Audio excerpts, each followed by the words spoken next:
साथ में चलिए अब कुछ मैं एक मेरे मन में एक फनी क्वेश्चन आपसे आ रहा है कि अगर आपको किसी के शरीर में जाना हो तो किसके शरीर में जाना पसंद करेंगे? ये आपका क्वेश्चन उसी तरह है कि अगर आप ह्यूमन में बनना चाहते हैं तो क्या बनना चाहते हैं, है ना। पुलिस के जो घुड़सवार होते हैं मुझको लगता है इनकी नौकरी कितनी अच्छी है। खाली हर जगह घोड़े बैठे रहना, मेला वहां पे भी घोड़े बैठे रहना है, ठेला है वहां पे भी घोड़े बैठे रहना, और घोड़े से जो है जीव उससे प्यार भी हो जाता है, उसको मसाज करना है। तो सबसे अच्छा प्रोफेशन तो मुझको वही लगता है कि आपने आपके प्रोफाइल में लिखा है खुश रहिए, मस्त रहिए, लगे रहिए और परेशानियों को कहीं हमें जाने दो। आज के युग की पत्रकारिता और आपको लगभग 3 दशक हो रहे हैं पत्रकारिता जगत में, क्या अंतर आया है?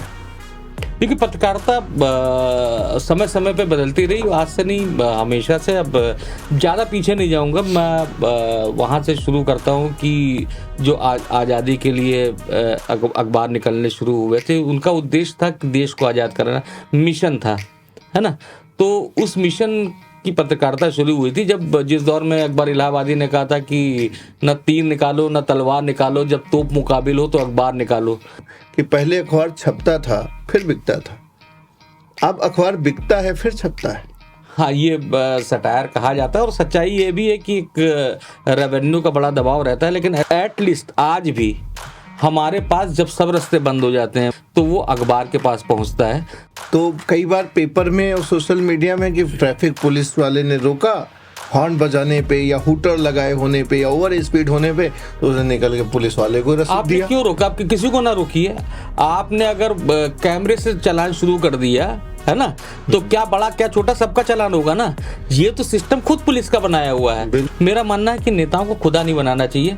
हमारे वोट से वो जीतते हैं तो उनको हमेशा बताना चाहिए कि आपके अंदर क्या बात आपकी शहर के नेता भी सुनेंगे। हाँ बिल्कुल, मैं छुपा के थोड़ी बोल रहा हूँ।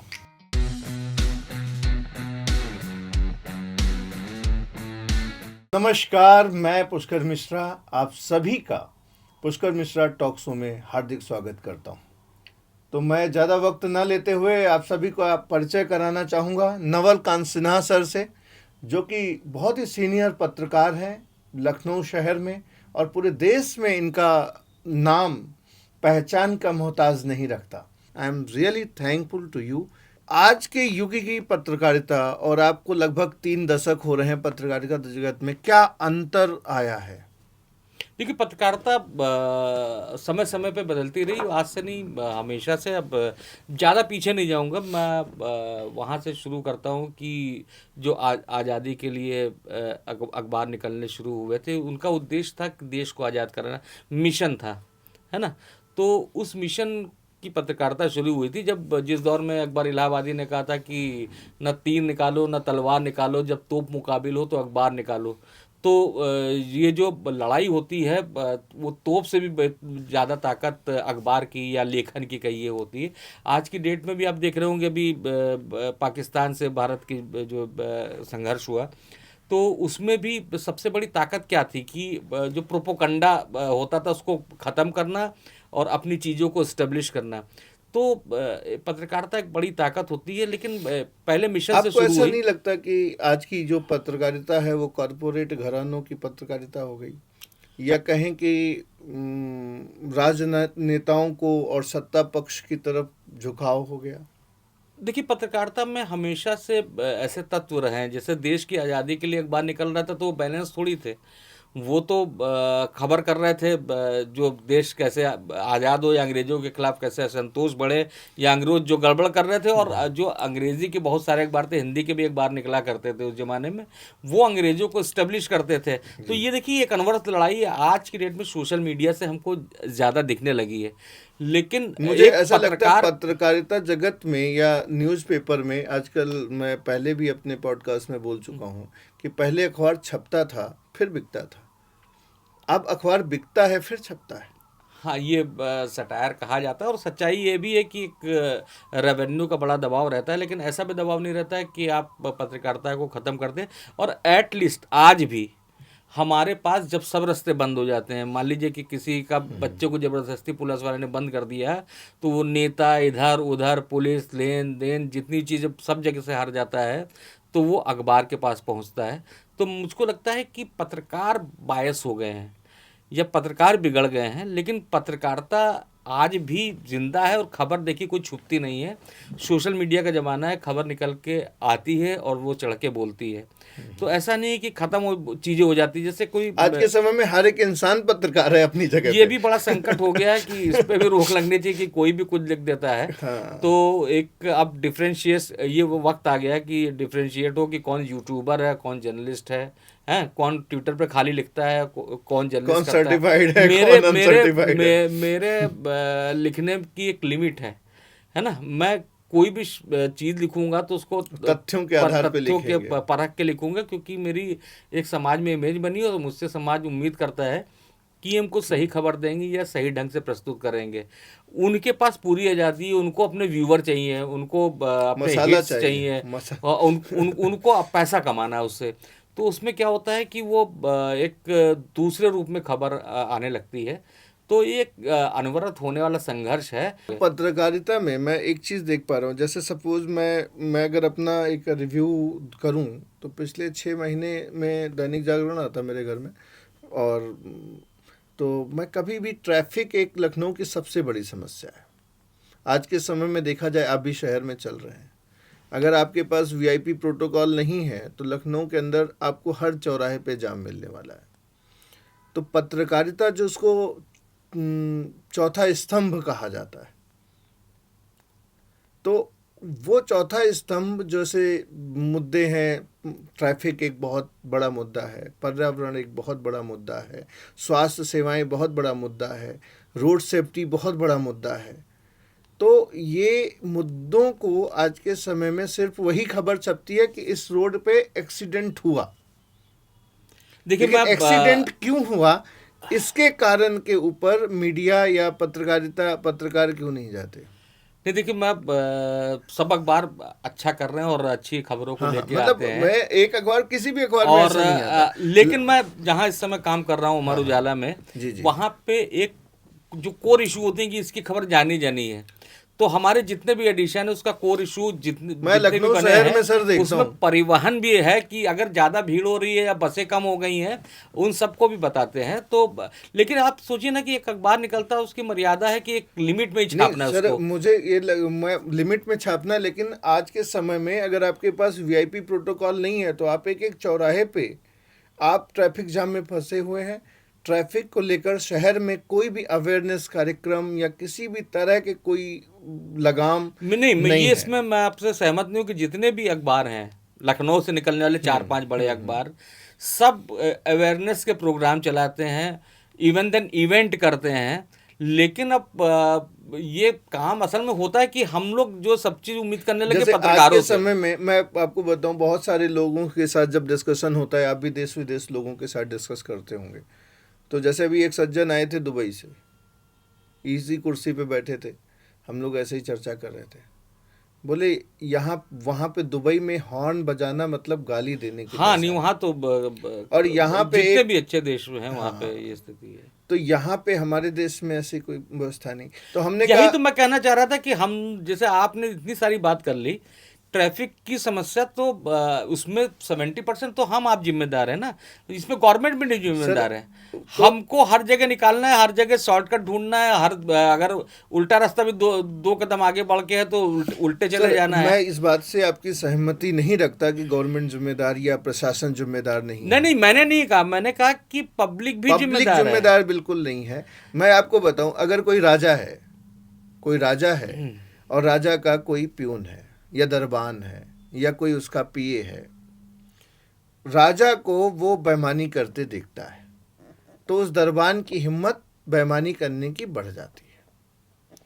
हमारे देश में आपने कितने बार, मैंने न्यूज़पेपरों के अंदर वो ट्रक वाले से 10 रुपए लेते हुए हजरतगंज चौराहे के कितने सारे फोटो नहीं, छपते हैं। मैंने खुद पता नहीं कितने शूट किए, बल्कि एक बार तो ऐसा हुआ था कि मैं सहारा में था हाँ हाँ, और ट्रक वाले से रुकवा के 2 सिपाही थे बाइक पे, उन्होंने पैसा लिया और पैसा लिया तो हमारे संग जो कैमरामैन थे हम लोग पहले बड़े कैमरे चला करते थे, उसके लिए एक अटेंडेंट भी होता था। तो उसने जूम करके उसको शूट कर लिया, फिर वो हमने कहा इसकी बाइट भी कर लें, तो उसके पीछे भागे, तो दोनों बाइक पे भागे, तो एक ऐसा अद्भुत नज़ारा था कि एक कार दौड़ा रही है, दो पुलिस वाले भाग रहे हैं, है ना।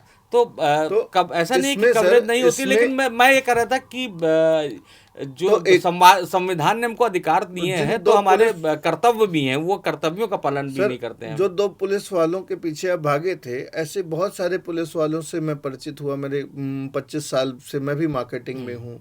तो मैं लोगों से पूछता हूँ कि ये तुम लोग जो पैसा कमाते हो तो इतने गरीब क्यों हो, तुम्हारे पास पैसा क्यों नहीं है? तो कभी, क्योंकि मेरे प्रोडक्ट बेस्ड कंपनी है, तो तुम पैसे के लिए क्यों संघर्ष कर रहे हो, या तुम बहुत बुरी स्थिति में क्यों रह रहे हो, तुम्हारे पास कुछ बड़ा आलीशान मकान क्यों नहीं?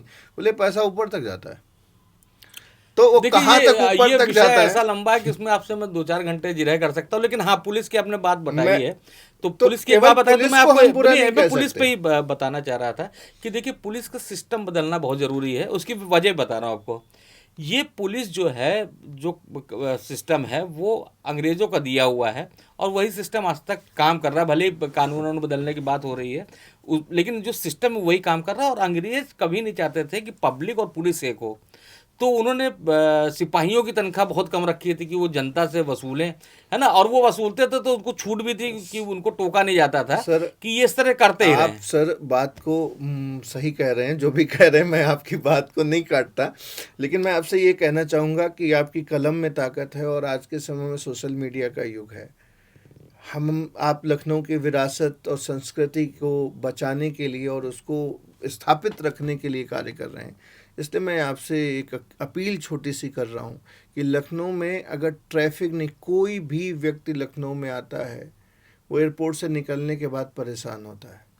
बिल्कुल, ट्रैफिक की समस्या बहुत बड़ी तो समस्या है, केवल लखनऊ की नहीं, लखनऊ के तमाम जिलों की समस्या है, ये वहाँ तक कि क्योंकि छोटे छोटे शहरों की भी क्योंकि समस्या है। आप और ये भी सही है कि पुलिस अगर वसूली छोड़ दे, हर गाड़ी को देख के हेलमेट नहीं लगाए तो उससे 100 रुपये लेने के बजाय खाली फोटो खींच के उसको चालान भेजना शुरू कर दे, तो ये एक समस्या खत्म हो जाएगी। मैंने इस रेफरेंस में कहा कि लेकिन खाली पुलिस नहीं है, हमको भी बदलना होगा, हम खाली पुलिस को तो बदलने की बात मैं तो करते हैं। आपसे यही कहूँगा कि आपका जो प्रभाव है वो बहुत ऊपर तक है, मैं ऐसा आप समझता हूँ। मेरे ट्वीट देखिए, मैं पुलिस के आलोचक के तौर पे, और तमाम खबरें होती हैं जो मैं उसको मेरी आपसे लिखता हूँ, ये ट्वीट करता हूँ। गुजारिश है कि आप आदरणीय राजनाथ जी तक एक जरूर अपने ज्ञापन देना हो, या उनको एक मैसेज देना हो, तो आप जरूर दीजिए कि लखनऊ में जो ट्रैफिक व्यवस्था पूरी तरीके से खस्ता हाल है। मतलब मैं ये कहता हूँ कि मेरा बेटा जो पढ़ता है, तो जो ओवरब्रिज के नीचे जो जाम लगता है उसके अंदर कभी कभी 40-40, 45-45 मिनट हम लोग फंसे रहते हैं। और अकेला मैं नहीं भुक्तभोगी हूँ। अवध चौराहे की बात कर रहे हैं आप शायद। अवध नहीं, ये साउथ सिटी के नीचे के ओवरब्रिज की बात कर रहा हूँ। अवध का चौराहा तो है ही, और छोटे छोटे सभी चौराहे हैं। तो बच्चे के साथ जब होते हैं तो ज़्यादा तकलीफ होती है, अपनी तो आदत पड़ गई। लेकिन मुझे ऐसा लगता है कि शहर में आप जब इतना लखनऊ शहर के लिए लिख रहे हैं और आप लखनऊ की संस्कृति के लिए कर रहे हैं, तो ट्रैफिक पे भी मैं आपसे ये निवेदन करूंगा कि लिखिए। आपसे मैं बताऊं कि पता नहीं कितनी बार लिखा है, पता नहीं कितनी बार कोशिश की, और हर लोग प्रेशर बनाते हैं। हमको लगता है कि एक जो जहन के तौर पे बदलना होगा, वो पुलिस को भी बदलना होगा और पब्लिक को बदलना होगा। आप बार बार सोच रहे होंगे मैं पब्लिक शब्द क्यों इस्तेमाल कर रहा हूँ, मैं इसलिए कर रहा हूँ, अपने हॉर्न का एग्जाम्पल दिया है ना। हॉर्न कौन बजाता है? हम ही आप तो बजाते हैं, है ना। हल्का सा कुछ हो जाए कि हल्का सा इधर उधर निकलना हो तो तुरंत हर चीज़ में हॉर्न बजाते हैं। तो ये हमको तो बदलना पड़ेगा ना। और दुबई में जाके हम ही आप बदल जाते हैं, वहाँ पे हॉर्न नहीं चंडीगढ़ में बजाते हैं। बदल जाते हैं सर, हाँ, दुबई में नहीं, तो चंडीगढ़ ये में बदल एक जाते हैं। जो हमारी मानसिक स्थिति है उसको भी बदलना होगा। और सरकार की तो जिम्मेदारी होती है, सरकार ही रोड बना के देती है, और सरकार ही या पुलिस प्रशासन जो है, ट्रैफिक व्यवस्था वाले, उनको ध्यान देना चाहिए कि बिल्कुल कैसे सर, आपने बिल्कुल सही बात कही। सर, जैसे ट्रैफिक की व्यवस्था पे हम लोग बात कर रहे हैं हमारे शहर को, हमारा भी, मेरे को भी लखनऊ दिल से अजीज़ है, और आपको भी अजीज़ है, और हम दोनों का ही और सारे लखनऊ वासियों का ये प्रयास है कि हमारा शहर लखनऊ जो है, मुस्कराइए आप लखनऊ में। तो जो आज हॉर्न बजाइए आपको सुनना पड़ रहा है, जो हॉर्न बजा रहे लखनऊ के लोग, तो उसको समाप्त हो, देखिए, आपसे तो शुरुआत से बात हुई थी कि पहले साइकिल का शहर हुआ करता था, तो साइकिल का शहर, रिक्शे का शहर और तांगे का शहर। तो वहाँ पे धीमे धीमे फिर बाइक आने लगी और फिर कारें आने लगी, फिर कई कई कारें एक एक घर में होने लगी हैं। और रोड की चौड़ी होने की तो एक लिमिट होती है ना, उसी बिल्कुल सही। स्थिति में चौड़ाई हुई। तो हम आपसे हो सकता है आपको मुझे मेरी बात नहीं अच्छी लगी, मैंने ये कहा कि जिम्मेदारी केवल सरकार की नहीं है, हमारी भी है। अब जैसे चर्चा हुई कि भैया सड़क पे चल रहे हैं, ठीक है, ट्रैफिक सिस्टम से चलना चाहिए, वो भी ट्रैफिक की जो जिम्मेदारी संभालते हैं उनकी है। और हमको क्या करना चाहिए? अब ये बताइए कि छोटा सा एग्जांपल देता हूँ कि ये जो हॉर्न बजता पों पों पों पीछे से, वो ट्रैफिक है जैसी हरी बुई, पीछे से हॉर्न की एक सीरीज लग जाती है, जबकि सामने वाले को भी जाना है, उसके पीछे भी जाना है। इस तरह से हॉर्न बजाते, ये तो किसी पुलिस वाले ने नहीं किया ना, ये तो हम आप कर रहे हैं ना। ये एक छोटा सा एग्जाम्पल दिया। इसी तरह से जो रॉन्ग साइड से निकालना होता है ना, या कहीं से घूम के आना है तो उससे हम आने से बचते हैं, शॉर्टकट बना देते हाँ, या हल्की सी भी स्पेस देखी उसमें गाड़ी घुसेड़ ली, उससे बहुत सारे एक्सीडेंट भी होते हैं। तो सब तरफ सुधार की ज़रूरत है, मतलब ट्रैफिक व्यवस्था तो सुधारने की ज़रूरत है, सरकार को इस सिस्टम को बेहतर करने की ज़रूरत है, सड़कें अच्छी होने की ज़रूरत है। सड़कों के गड्ढों की वजह से दुर्घटना होती है, आदमी अचानक चलते थे टर्न ले लेता है उस गड्ढे से बचने के लिए, उससे एक्सीडेंट हो जाए तो कभी कोई पीछे से टकरा जाता है। लेकिन हम लोग के अंदर भी सिविक सेंस पैदा होना चाहिए, और यही हम ही लोग हैं जो दुबई चले जाते हैं तो वहाँ हॉर्न नहीं बजाते हैं, लेकिन लखनऊ में पोंपो किए रहते हैं, है ना।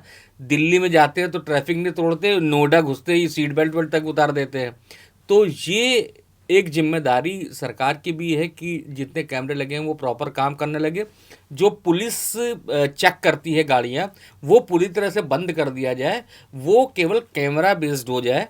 तो ये जो वसूली का खेल है ना, ये बंद होगा, तो वो जब वसूली बंद हो जाएगी तब वो ट्रैफिक देखेंगे। वरना वो किसी को चौराहे पे किसी को किनारे ले जाके पूछ के 5 मिनट में खराब करते हैं, और 5-5 मिनट करके कई नहीं, खराब आज के करते हैं। समय में पुलिस वालों को एक लखनऊ में और भी भय है सर, कि हर आदमी के पास तो कोई ना कोई माई बाप है।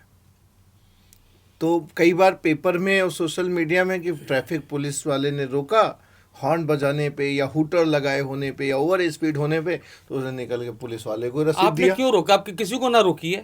आपने अगर कैमरे से चलान शुरू कर दिया है ना, तो क्या बड़ा क्या छोटा सबका चालान होगा ना।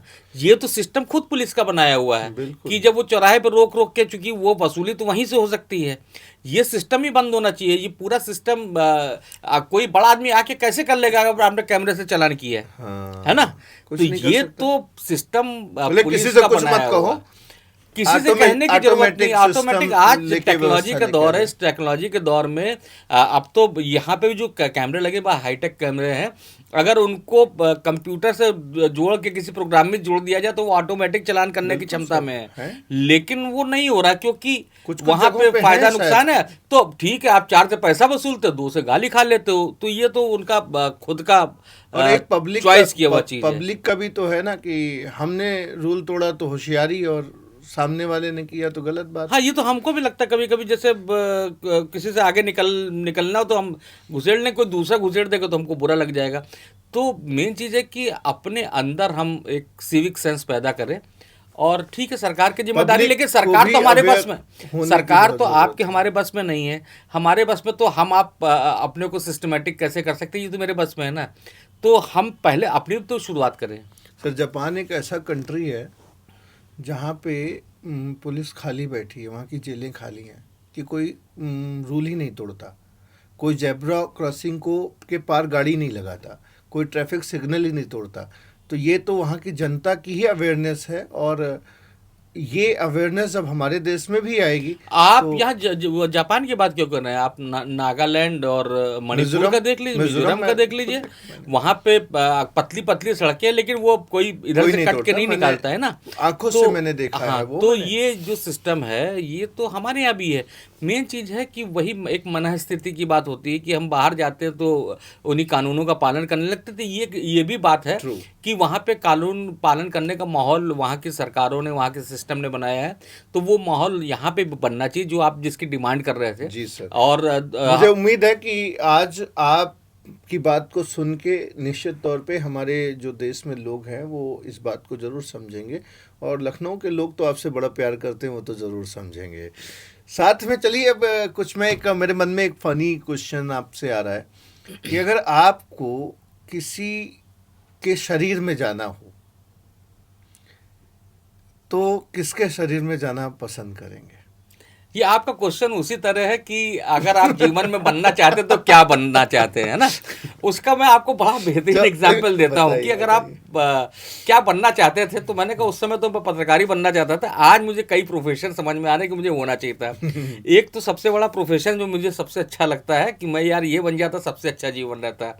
अब पूछेंगे कौन सा, वो है जो पुलिस के जो घुड़सवार होते हैं।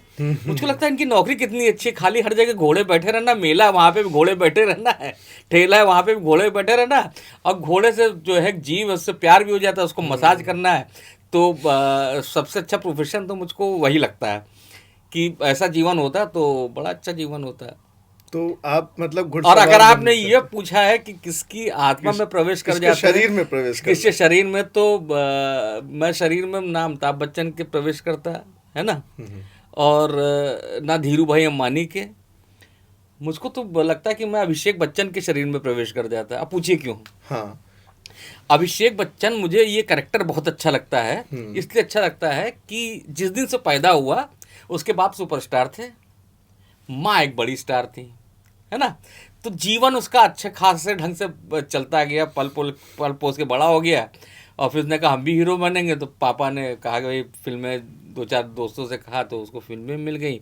और उसके बाद शादी हुई तो मिस वर्ल्ड से शादी हो गई। तो ऐसा बढ़िया जीवन किसको मिल सकता है।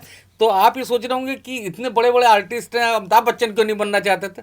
मुझको लगता है कि कौन जीवन तो मेहनत सुख करे? पाने का है, और सुख तो वही पा रहा है। अमिताभ बच्चन ने तो बहुत संघर्ष किया जीवन में, अभी भी कर रहे दवाएं भी बेची, है ना, मेडिकल रिप्रेजेंटेटिव रहे। मुझे लगता है अमिताभ बच्चन अभिषेक बच्चन से ज्यादा काम करता हाँ, है और आज भी काम कर रहे हैं वो। तो कितने जीवन सारे आनंद कौन ले रहा है। तो मैं तो आनंद का पुजारी हूँ, ये और मैंने 2 एग्जाम्पल आपको आनंद भरे दिए हैं। हाँ, तो ये आपका जब बच्चा ये पॉडकास्ट देखेगा तो वो आनंद को अनुभूति करेगा कि नवलकांत सिन्हा जी का मैं हाँ, बेटा हूँ। तो यही दोनों होता है कि पीढ़ियों में जो फर्क होता है तो ऐसे ही होता है। तो जैसे मेरा बेटा है वो थोड़ा सा गंभीर रहता है, और मैं हमेशा कुछ ना कुछ चुटकी लेता रहता हूँ अपने इधर बाप उधर। से बच्चे बड़ा कम सीखते ना। तभी तो मैंने आपसे पहले पूछा कि आपने अपने पिताजी को, के सिन्हा जी को आपने लिखा गुरु, ये पुस्तक समर्पित है मेरे पिता नहीं नहीं, और उन लोग वो गुरु। मुझे गाइड भी करते थे कभी। अच्छा, जब मैं थोड़ा सा बड़ा हो गया, पत्रकारिता में आ गया, तो मैं उनसे पूछता था, अच्छा मान लीजिए उस समय मुलायम सिंह और मायावती की पॉलिटिक्स चल रही थी। तो मैं पूछता था, अच्छा आपको मुलायम सिंह अच्छे लगते हैं कि मायावती। तो गुस्सा के तुम भाग जाओ, तुमसे बात नहीं करनी है। तो वो इसलिए कहते थे कि अगर उन्हें कह दिया कि मुझे मायावती नहीं अच्छी लगती है, तो हम कहते थे आप दलित विरोधी टाइप के हैं, और आपकी जो सोच एक महिला विरोधी है। और अगर वो कहें कि नहीं मुझे अच्छी लगती है, तो हम कहें अच्छा क्या है, मुलायम सिंह तो इतनी अच्छी पॉलिटिक्स कर रहे। तो मैं कुछ उल्टा सीधा पूछता था।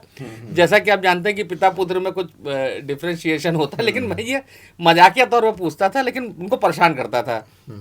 आगे अगर मैं आपसे एक चीज पूछूं, जैसे आपने मुलायम सिंह जी की बात की, एक ऐसा कोई व्यक्तित्व तो राजनीति जगत में जिससे आप बहुत प्रभावित हुए हो? देखिए, राजनीति जगत में मैं एक व्यक्तित्व नहीं कह सकता। मुझको बहुत, मैं हमेशा ये आपसे लगातार जब भी यही कह रहा हूँ कि हर आदमी में कुछ अच्छाइयाँ होती हैं, कुछ बुराइयाँ होती हैं। तो मुझको बहुत सारे नेताओं ने प्रभावित किया है।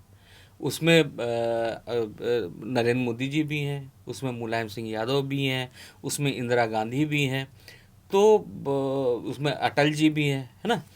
तो बहुत सारे नेता हैं जिन्होंने देश के लिए काम किया है, और सबने बहुत अच्छे अच्छे काम किए। और नहीं, अगर जैसे ऑप्शंस में केवल एक ऑप्शन हो आपके पास, टिक मार्क सिर्फ एक करना हो, और ये चारों नाम जो आपने लिखे हैं, ये चारों नाम लिखे हुए हों सवाल के मेरे लिए जवाब में, मेरे तो किस पे टिक करना हाँ, अगर करेंगे आप आप? मुझको कहेंगे तो मैं क्वेश्चन छोड़ दूंगा, क्योंकि मुझको ऐसा परफेक्ट नेता भी मुझको इंतजार है कि वो, या कोई नेता आगे चल के परफेक्ट हो जाए। आपको इंतजार है तो बहुत सारे ऐसे देश में, जैसे वल्लभ भाई पटेल, जिनके ऊपर कोई भी किसी भी तरह का अपवाद नेताओं में से एक हैं लाल बहादुर शास्त्री। हाँ, लाल बहादुर शास्त्री भी अच्छे नेता थे, वल्लभ भाई पटेल भी अच्छे नेता थे। तो नेता तो बहुत सारे अच्छे हैं, है ना। नेहरू जी में भी बहुत सारी खूबी थी, आज की डेट में बहुत आलोचना का शिकार हो रहे हैं। और गांधी जी में बहुत सारी कमियां थी, है ना। लेकिन किसी को किसी एक चीज़ से आंक लेना, किसी को खुदा बना देना, मेरा मानना है कि नेताओं को खुदा नहीं बनाना चाहिए। हमारे वोट से वो जीतते हैं, तो उनको हमेशा बताना चाहिए कि आपके अंदर ये क्या क्या बात कमी है। आपकी शहर के नेता भी सुनेंगे? हाँ बिल्कुल, मैं छुपा के थोड़ी बोल रहा हूँ। मुझको आज आज बहुत की से नेता मित्र हैं मुझको आपके। आज की डेट में जो असदुद्दीन ओवैसी हैं वो भी बहुत अच्छे लग रहे हैं। उसकी आत्मा का परिवर्तन हो गया, मुझे ऐसा लग रहा है। नहीं, आत्मक परिवर्तन नहीं, लेकिन अब पहले दिन मुझको आज हृदय से मुझे परिवर्तन। मुझे इधर 1-2 महीने से नहीं अच्छे लग रहे हैं असदुद्दीन ओवैसी। मुझको लंबे समय से अच्छे लग रहे हैं, जबकि मेरी कभी प्रॉपर मुलाकात भी नहीं है। लेकिन मुझे बहुत लंबे समय अच्छे लगते हैं, क्योंकि जो आदमी बहुत, भले ही वो जस्टिफाइड ना हो, लेकिन वो आदमी किसी ना किसी तर्क पे बात करता है। मैं शशि थरूर का जबरदस्त फैन हूँ। हम्म, उनका फैन कौन नहीं होना चाहता। फैन आप किस लिहाज में ये आप लोगों नहीं, मैं उस व्यक्ति की वैसे मैं तो हंसी मजाक में बहुत सारे चुटकियां लेता रहता हूँ, जिस खूबी की आप बात कर रहे हैं। लेकिन मैं उस व्यक्ति के ज्ञान की, नॉलेज की, बोलने के अंदाज की, अंग्रेजी की, और मैं बड़ा खुशनसीब लोगों में से कि हम लखनऊ एक बार आए थरूर जी, तो मुझको स्पेशली उनसे मिलने के लिए बुलाया गया। तो मुझको बहुत अच्छा लगा कि केवल 3 लोग को मिलाया गया था तो उस दिन, क्योंकि बहुत जल्दी में थे, तो उसमें एक मैं भी था। अच्छा चलिए, वेरी नाइस। आप से एक मैं आपको कहना चाहूँगा, आपको चले मुझे गाना गाने का आपको बड़ा शौक है, और I am a disco dancer, मैंने आपको गाते हुए देखा, और जिस अंदाज में आप गा रहे थे तो रॉक स्टार से कम नहीं लग रहे थे। तो कोई एक गाना जो आपको बड़ा अच्छा लगता हो?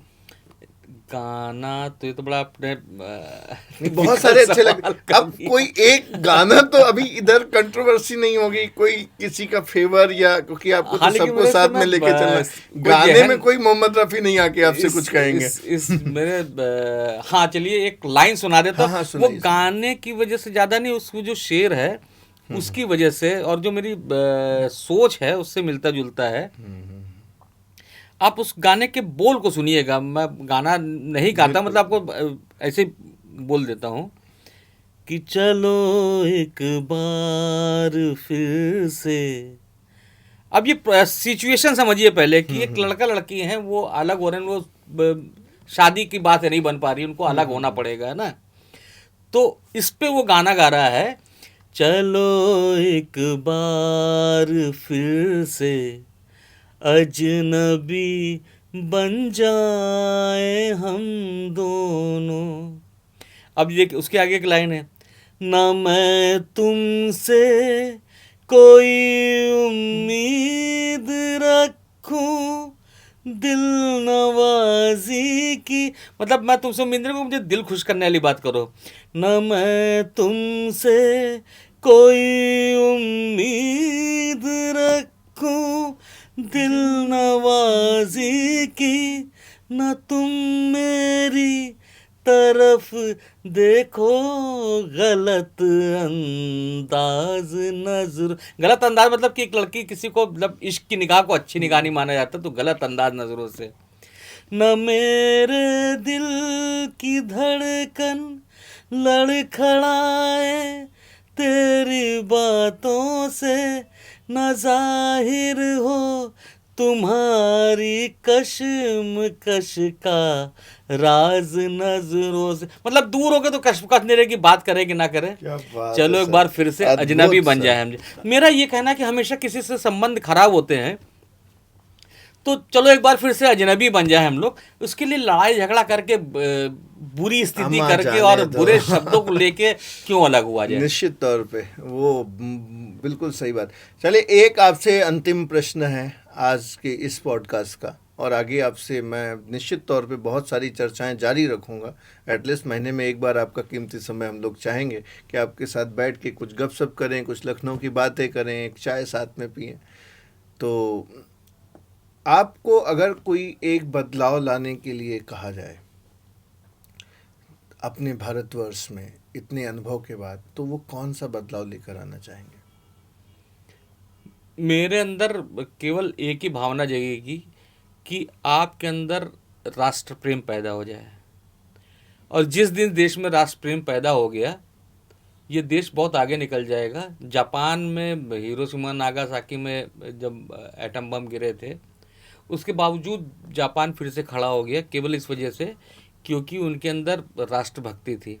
और इस हम लोग की या तो इतनी लंबी समय की गुलामी की वजह कह लीजिए, जो कह लीजिए, हमारे अंदर राष्ट्रभक्ति का जज्बा कम है। और ये जज्बा पैदा होता है जब युद्ध हो गया, जब कुछ हो गया, तब अचानक पैदा होता है, फिर ख़त्म हो जाता है। वो हमेशा टिका नहीं रहता है। जिस दिन टिका रहेगा उस दिन हम हॉर्न नहीं बजाएंगे। जिस दिन टिका रहेगा हम खुद से ट्रैफिक भ्रष्टाचार नहीं करेंगे, करप्शन रूल नहीं नहीं तोड़ेंगे। करेंगे। जिस दिन ये जग गया उस दिन हम भ्रष्टाचार नहीं करेंगे। जिस दिन ये जग गया हम किसी लड़की को छेड़ेंगे नहीं। जिस दिन ये जग गया हम दहेज नहीं लेंगे। जीवन की सब चीज़ सुधर जाएगी अगर हम सब के अंदर राष्ट्रभक्ति की भावना पैदा हो जाए। हम सब कहते हैं कि हम राष्ट्रभक्त हैं, लेकिन वो आपके अंदर 100% उतरना है कर्मों कि में नहीं? भी आपके वो चीज अगर झलकनी 100% चाहिए। उतरेगा तो आप जरूर करेंगे वो काम। बिल्कुल। तब कोई इस तरह की लड़की नहीं निकलेगी जो यूट्यूबर बन के देश के खिलाफ बात कर रही है। वो देश के लिए जान देने वाली लड़की बनेगी। ये जज्बा पैदा करने की ज़रूरत है और इसकी बड़ी लैक है। ये बहुत ज़रूरी चीज़ है। निश्चित तौर पे आपकी बातों से लोगों को प्रेरणा मिलेगी और एक बहुत बड़ा बदलाव मैं देख पा रहा हूँ, क्योंकि आपके विचार नहीं, वो एक क्रांति है जो निश्चित तौर पे युवाओं में और प्रत्येक वर्ग के व्यक्ति में लेके आएंगे। और ख़ास तौर से जो आपने ये राष्ट्र प्रेम की बात कही, क्योंकि यही एक बीज है जो पुराने समय में लोगों के अंदर था, जिसके लिए लोग हंसते हंसते फांसी के फंदे पे लटक गए। लोगों ने अपने जेवर दे दिए, लोगों ने अपने बच्चे कुर्बान कर दिए देश के लिए। तो वो राष्ट्र प्रेम ही था। और हम लोग राष्ट्र प्रेम में हॉर्न बजाना तो बंद कर सकते हैं, ट्रैफिक सिग्नल तोड़ना बंद कर सकते हैं, यहाँ वहाँ थूकना बंद कर सकते हैं। तो इतना तो हमें जान नहीं देनी, लेकिन इतना तो राष्ट्र प्रेम बिल्कुल, हम बहुत सही अपने बात अंदर कही लेके कि आ किसी भी सकते हैं। बिल्डिंग के चलिए जाइए और सीढ़ी के जो कोने हैं ये बताते हैं कि हम कैसे व्यक्तित्व के कितने लोग रहते हैं खराब यहाँ पे। व्यक्ति हैं, कितने बुरे व्यक्ति हैं। ये एक छोटी सी चीज बताती है कि हम कैसे व्यक्ति हैं और इसको बदलने की बहुत बड़ी जरूरत है। निश्चित तौर पे आपका ये जो प्रयास है ये बदलाव लेकर आएगा। और मुझे पूरा भरोसा है कि आप जिस स्थान पे हैं, मीडिया को चौथा स्तंभ कहा जाता है हमारी व्यवस्था का, तो निश्चित तौर पे मीडिया जगत चाहेगा और इस पे काम करेगा तो ये बदलाव निश्चित तौर पे आ सकता है। आपका बहुत बहुत धन्यवाद आज के इस शो पे आने के लिए, और मैं बहुत आभारी हूँ आपका कि आपने अपना कीमती समय दिया। आपकी जो चेतना है और आपका जो विचारों की जो क्रांति है वो निश्चित तौर पे समाज में एक बहुत बड़ा परिवर्तन लेके आएगी। Thank you so much sir. शुक्रिया, आपने मुझको बुलाया और अच्छे विषयों पे आप बातचीत करते हैं और मुझको लगता है कि आपके ये जो वीडियोस हैं इनसे समाज में भी बहुत अच्छा मैसेज जा रहा होगा और आगे ये बहुत कंटिन्यू करेगा तो बहुत अच्छा लगेगा और आपकी सफलता की भी मैं कामना करता हूँ। धन्यवाद। धन्यवाद सर, धन्यवाद, थैंक यू।